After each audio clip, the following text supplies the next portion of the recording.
कुछ स्वादिष्ट है बनाना तो playrecipes.com पे जरूर है आना। बुद्धिचंद की सफलता। बुद्धिचंद नाम का एक आदमी था। उसके पड़ोस में लक्ष्मीनंदन नाम का एक आदमी रहता था। बुद्धिचंद ने अपनी बेटी की शादी के लिए लक्ष्मीनंदन से 1000 रुपए उधार लिए थे। उसकी बेटी की शादी हो जाने के बाद लक्ष्मीनंदन ने बुद्धिचंद से अपने पैसे वापस मांगे। तब बुद्धिचंद ने कहा, सेठ जी, मैं आपका एक एक पैसा चुकता कर दूंगा, मुझे थोड़ा समय दीजिए। मुझे लगा था तुम एक ईमानदार आदमी हो, पर अब पता चला कि ये मेरी भूल थी। सेठ जी, धीरज रखिए, मैं आपका कर्ज अवश्य चुका दूंगा, मैं बेईमानी नहीं करूंगा। अगर तुम बेईमान नहीं हो तो मेरे साथ अदालत में चलो, वहाँ न्यायाधीश के सामने लिख कर दो कि तुमने कर्ज के बदले में अपना मकान मेरे पास गिरवी रखा है। सेठ जी, अदालत चलने की क्या जरूरत है, मुझ पर विश्वास रखिए, मैं आपका पैसा जल्द से जल्द लौटा दूंगा। पर लक्ष्मीनंदन ने बुद्धिचंद की एक न सुनी। वो अपनी इस जिद पर अड़ा रहा कि बुद्धिचंद अदालत चलकर दस्तावेज पर हस्ताक्षर कर दे।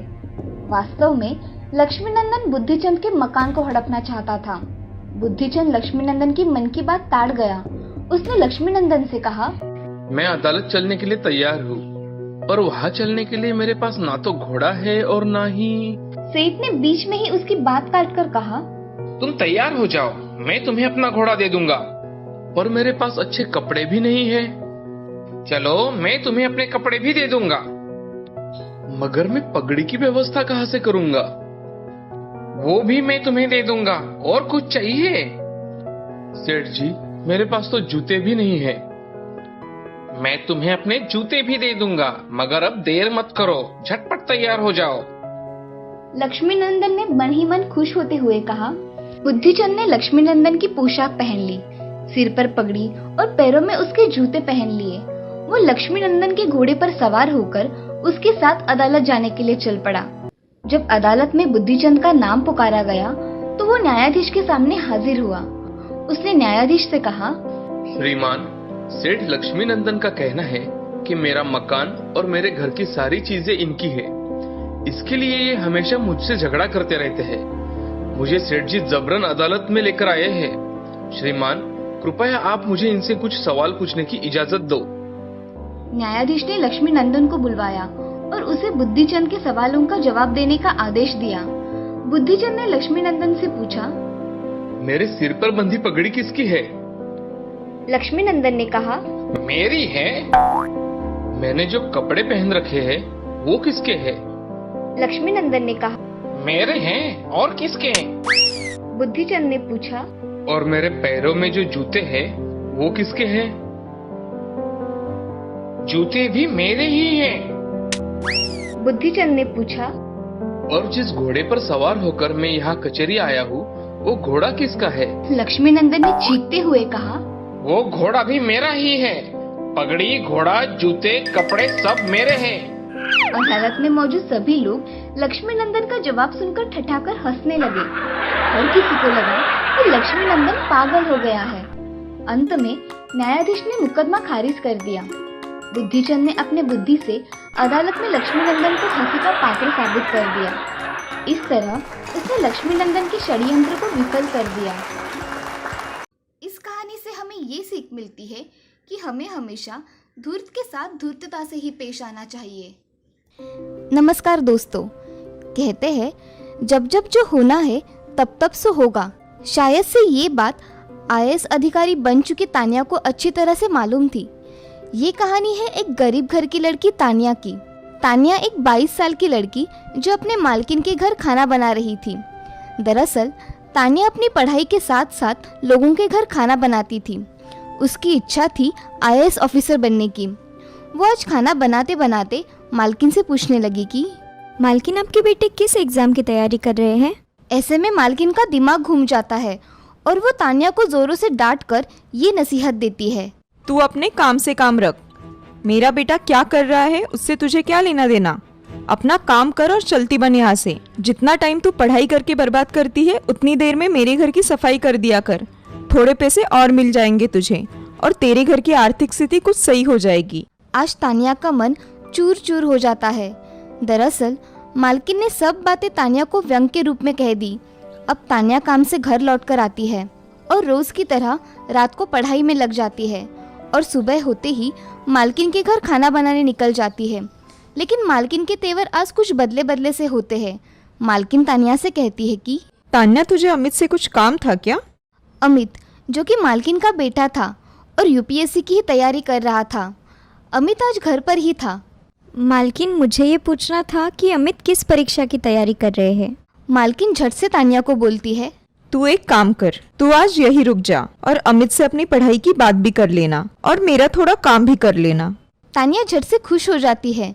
अब मालकिन बोलती है कि तान्या, आज रात में 15 लोगों का खाना बनाना है, क्या तुम बना दोगी?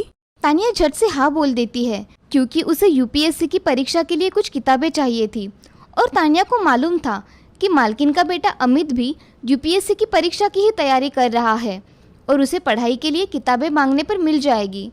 अब देर रात हो गई थी। तानिया सभी 15 लोगों का खाना बनाती है और मालकिन से पूछती है कि मालकिन, अमित भैया को आप बुला दीजिए, मुझे उनसे कुछ पूछना है। लेकिन मालकिन का काम तो पूरा हो चुका था। वो खुशी से अपने काम करवा लेती है और ये झूठ बोलती है कि अरे, अमित तो उसके दोस्तों के घर गया है और शायद आज नहीं आने वाला। अब तानिया की खुशी दुख में तब्दील हो जाती है क्योंकि तानिया के पास जितनी भी किताबें थी वो पहले ही पढ़ चुकी थी और इस महीने में इतने पैसे भी नहीं थे कि वो और किताबें खरीद सके। तभी अंदर से अमित माँ को आवाज लगाते बाहर आता है। अब मालकिन का झूठ सामने आ चुका था और बात को खुद से ही काटते हुए अपनी बात पर पर्दा डालते हुए वो कहती है कि बेटा, तू तो दोस्तों के साथ था ना? बेटा, तान्या पढ़ाई के बारे में तुमसे कुछ पूछना चाहती है। अब अमित तानिया से पूछता है। अच्छा, पूछो, तुम्हें क्या पूछना है? तब तानिया अमित को बताती है कि वो भी यूपीएससी की तैयारी कर रही है, लेकिन उसके पास इतने पैसे नहीं है कि वो कोचिंग ज्वाइन करे और किताबें खरीद सके, और पूछती है कि आप बताएं मैं तैयारी कैसे करूं।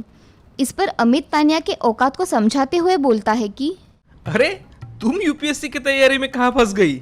ये बहुत बड़ा एग्जाम होता है, पता है तुझे? बड़े बड़े कॉलेज में पढ़ने वाले से कंपटीशन होता है, तू नहीं कर पाएगी। क्यों अपनी मजदूरी के पैसे किताबें और कोचिंग में बर्बाद कर रही है? ऐसा कहकर अमित अंदर चला जाता है और मालकिन भी तानिया को ये कहकर घर जाने बोलती है कि देख तान्या, घर में पहले से ही इतने लोग आए हुए हैं और अब सोने के लिए जगह भी नहीं बची। तू एक काम कर, तू अपने घर ही चली जा। अब रात के 11:30 बज रहे थे। एक अकेली लड़की जो थक हार कर इतने काम करके घर आ जाती है और बहुत रोती है क्योंकि अमित ने तानिया को उसकी औकात जो बतला दी थी। अब तानिया इतनी थक चुकी थी कि उसका शरीर जवाब दे रहा था, लेकिन तानिया ने उसी रात ये प्रण किया कि वो अमित के किए हुए अपमान का बदला जरूर लेकर रहेगी और ये दिखा देगी कि एक गरीब और छोटे कॉलेज से पढ़ी लड़की भी आईएएस बन सकती है। तानिया अब उसी रात को अपना टाइम टेबल बनाती है और ये तय कर लेती है कि रात में उसे मालकिन के घर खाना बनाने के बाद घर आकर रात में रोजाना 7 घंटे पढ़ना है और दिन में कम से कम 3 घंटे। तानिया अपने 10 घंटे का टाइम टेबल बना लेती है, लेकिन सबसे बड़ी समस्या थी किताबों की, कि किताबों के लिए पैसे कहाँ से आएंगे। तब तानिया ने ठान लिया कि वो फिर से एक बार मालकिन के बेटे से किताब मांगेगी, क्या पता वो दे ही दे, और ये सोचते हुए सो जाती है। सुबह तानिया अपनी 3 घंटे की पढ़ाई खत्म कर मालकिन के घर पहुंच जाती है। घर पर अमित बाबू सो रहे नजर आते हैं। तब तानिया मालकिन से कहती है कि मालकिन, आप चाहो तो मैं आपके यहाँ और कुछ घंटे काम कर लूँगी, आपकी गाड़ी की सफाई भी कर दूँगी। बदले में आप मुझे हर महीने 500 रुपये और दे दीजिए ताकि मैं पढ़ाई के लिए किताबें खरीद सकूँ। मालकिन भी आज खुश थी।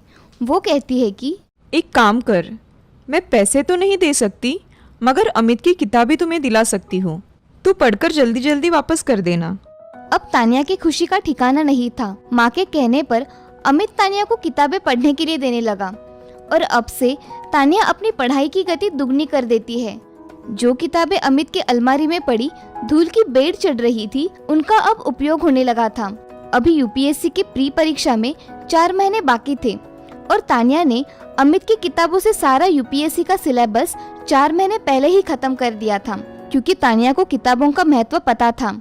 इधर अमित यूपीएससी से हटकर अपनी अलग ही दुनिया में मस्त था। लेकिन माँ को दिखाने के लिए वो तानिया को दी हुई किताबें 2 से 3 दिनों में मांगने लगता था। अब तानिया परीक्षा के लिए अपना रिवीजन चालू कर देती है और एक दिन खाना बनाते बनाते मालकिन से पूछती है कि मालकिन, अमित भैया की तैयारी कैसी चल रही है? इतने में अमित वहाँ आ पहुँचता है और फिर से तानिया को उसकी औकात दिखाने में लग जाता है। लेकिन अब की तानिया वो तानिया नहीं थी जिससे उसने 6 महीने पहले किताब देते वक्त बात की थी। अमित पूरे रौब में फिर से तानिया से यूपीएससी में कितने पेपर होते हैं ये पूछने लगता है और इस पर 2 मिनट में तानिया पूरे सिलेबस को अच्छे से समझाकर अमित से अंतर्राष्ट्रीय संबंध के हाल में घटे हुए एक मुद्दे पर प्रश्न पूछती है। लेकिन बेचारे अमित को तो दूर दूर तक यूपीएससी के करंट अफेयर की जानकारी भी नहीं थी।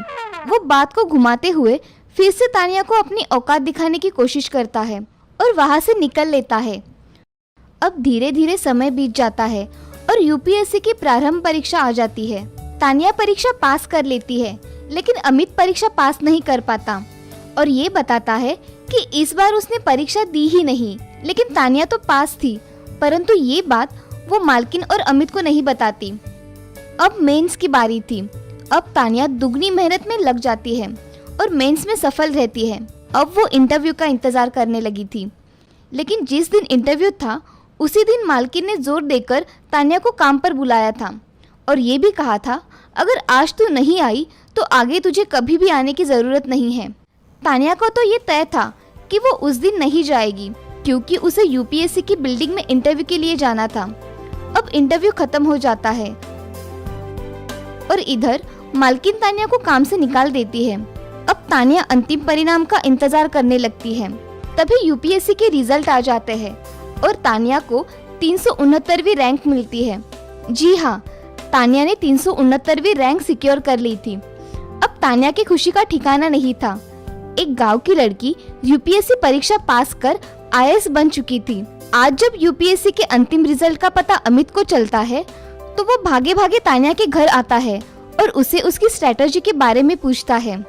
आज मालकिन भी अमित के साथ पहली बार तानिया के घर आई थी। तानिया सोचती है कि वो भी एक दिन था जब मालकिन और अमित भैया मुझे मेरी औकात बताते थे, लेकिन शायद तानिया अमित जैसी नहीं थी। उसने अमित को अपनी सारी स्ट्रेटजी शेयर कर दी और तानिया आईएएस ट्रेनिंग की ओर निकल जाती है। दोस्तों, आशा करते हैं कि तानिया के जिंदगी के महत्वपूर्ण पल आपको बहुत बेचैन कर देंगे, अपने पढ़ाई के प्रति आकर्षित कर देंगे, अपने लक्ष्य के प्रति प्यार भरे अंदाज में बढ़ने को समर्पित कर देंगे। मुझे आशा है कि ये कहानी देखने के बाद आप अपने आप में बदलाव करेंगे। जमशेदपुर नाम के गांव में रफीक अपना मटन का दुकान चलाता था। रफीक अपनी माँ के साथ रहा करता था। उसकी माँ का नाम था शबाना। शबाना घर के सारे काम किया करती थी। रफीक अपने माँ की बहुत देखभाल किया करता था। उसकी ये देखभाल देख शबाना उससे कहा करती थी, अरे रफीक, मेरी इतनी चिंता मत करो, अपने धंधे पर ध्यान दो। माँ, मैं धंधे पर अच्छे से ध्यान दे रहा हूँ, तुम चिंता मत करो, खुद का थोड़ा ख्याल रखा करो। हाँ बेटे, मैं अपना ख्याल रख लूंगी। चलो माँ, मैं दुकान जा रहा हूँ, कुछ जरूरत पड़े तो फोन कर लेना। हाँ बेटा। ऐसा कहकर रफीक अपने दुकान पर चला जाता है। उसकी दुकान में हर रोज़ बहुत ग्राहक आया करते थे। उसका मटन ताज़ा होने के कारण जल्द ही ख़त्म हो जाया करता था। सारे गांव के लोग उससे ही मटन लिया करते थे, इसीलिए रफीक का धंधा अच्छी तरह से चल रहा था। एक दिन उसके दुकान पर एक होटल मालिक सुंदर सेठ आया और रफीक से, अरे रफीक, तुम्हारे यहाँ मटन बहुत अच्छा मिलता है, ऐसा सुना है मैंने। हाँ सेठ, मेरे दुकान में मटन बहुत ताज़ा होता है, चाहे तो आप देख लीजिए। क्या तुम मेरे होटल पे रोज़ 10 किलो मटन भिजवा दोगे? हाँ सेठ, बिल्कुल, मैं भिजवा दूंगा। ये लो तुम्हारा एडवांस और बाकी के पैसे तुम्हें महीने के बाद में मिलेंगे। जी सेठ, मैं कल ही भिजवा दूंगा। चलो, मैं चलता हूँ। अब सुंदर सेठ जाने के बाद रफीक अपना काम करने में व्यस्त हो गया। अब अगले दिन रफीक सुबह 9 बजे ही सुंदर सेठ के होटल पर अपना 10 किलो मटन पहुंचा देता है और अपने काम करने चला जाता है। रफीक की दुकान पर उसका दोस्त राहुल आता है। अरे रफीक, कैसे हो मेरे दोस्त? मैं अच्छा हूँ, तू बता, तू कैसा है? मैं भी अच्छा हूँ। कैसे आना हुआ आज भाई इधर?